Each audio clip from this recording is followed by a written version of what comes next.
বাংলাদেশ জামায়াতে ইসলামীর secretary general মিয়া গোলাম পরোয়ার বলেছেন, ৫৪ বছরে যারা লুটপাট করেছে, সন্ত্রাস করেছে, চাঁদাবাজি করেছে, আগামী নির্বাচনে তাদের না বলতে হবে।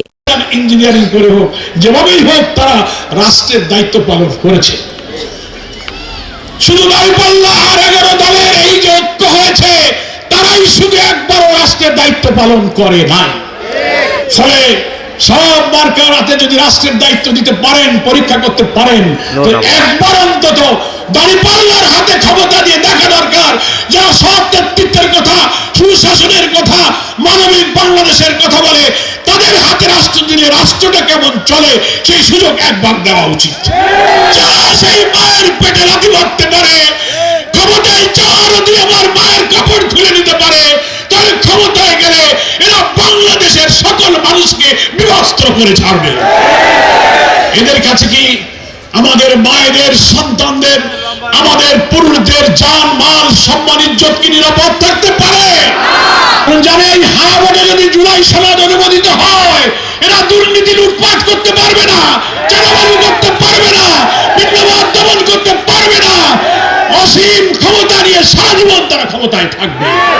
এই জন্য ওরা তলে তলে ন্যায়ের ক্যানভাস করে। আমাদেরকে দাঁড়িপাল্লাকে যেমন আমরা ভালোবাসবো, জুলাই সনদ রক্ত দিয়ে করা এই সনদকে আমরা ভালোবাসবো এবং হাতে আমরা সিল মারবো। একই মঞ্চে উপস্থিত 11 দলীয় ঐক্যজোটের নেত্রী, জাতীয় নাগরিক কমিটির দক্ষিণাঞ্চলের যুগ্ম মুখ্য সংগঠক ডাক্তার মাহমুদা মিতু বলেছেন, বিএনপি একটা জিনিসই পেয়েছে, নারী কার্ড, আর এই নারী কার্ড দিয়ে জামায়াতকে ঠেকানোর চেষ্টা করছে। নারী কার্ড খেলে, ওই একটা জিনিস পাইছে, জামাতকে ঠেকানোর জন্য একটা জিনিস, যে জামাত ক্ষমতায় আসলে চাকরি করা নারীদেরকে চাকরি করতে দিবে না, জামাত ক্ষমতায় আসলে হিন্দু বোনদেরকে সিঁদুর পড়তে দিবে না।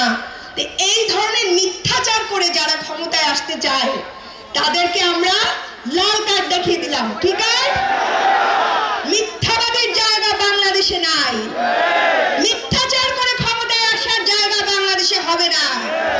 অলরেডি খেলা চলছে অন্য লেভেলে, খেলা কোন লেভেলে চলছে? দাঁড়িপাল্লা লেভেলে খেলা চলছে। 300 আসনে 300 সব নেতৃত্ব দরকার। এই সব নেতৃত্ব কেবলমাত্র 11 দলীয় জোটই দিতে পারছে। আর কারা দিচ্ছে? আর তারা যারা দেশ সম্পর্কে কোনো কিছু জানে না, তারা কি কোন ধরনের নেতা দিয়েছেন? ব্যাংক চোর, চোর, দুর্নীতিবাজ, আরো আছে, খুব খারাপ কথা আছে। মহিলাদের নিয়ে ভিডিও বাইর হয়েছে, নেতা সেও দেখছেন? হ্যাঁ, সিলেটের প্রার্থীকে দেখছেন? এরা আবার জামাত ইসলামকে নিয়ে নারী কার্ড খেলে। বোনেরা, খুব কঠিন পরিস্থিতিতে আছি আমরা। গতকাল দেখেছেন মাসুদ ভাইয়ের আসনে পটুয়াখালীতে কি করেছে? গর্ভবতী বোনকে লাথি মেরেছে। আমার গর্ভবতী বোনকে লাথি মেরেছে। যারা আমার গর্ভবতী বোনকে লাথি মারে, যারা আমার হিজাব পরা বোনকে হিজাব টেনে খুলে দেয়, তাদেরকে আমরা বাংলাদেশে ক্ষমতা আসা তো দূরের কথা, বাংলার মাটিতে জায়গা দেব না ইনশাআল্লাহ।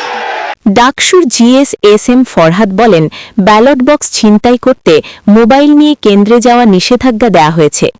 ছাত্ররা নিষেধাজ্ঞা তুলে না নিলে আবারও মাঠে নামবে।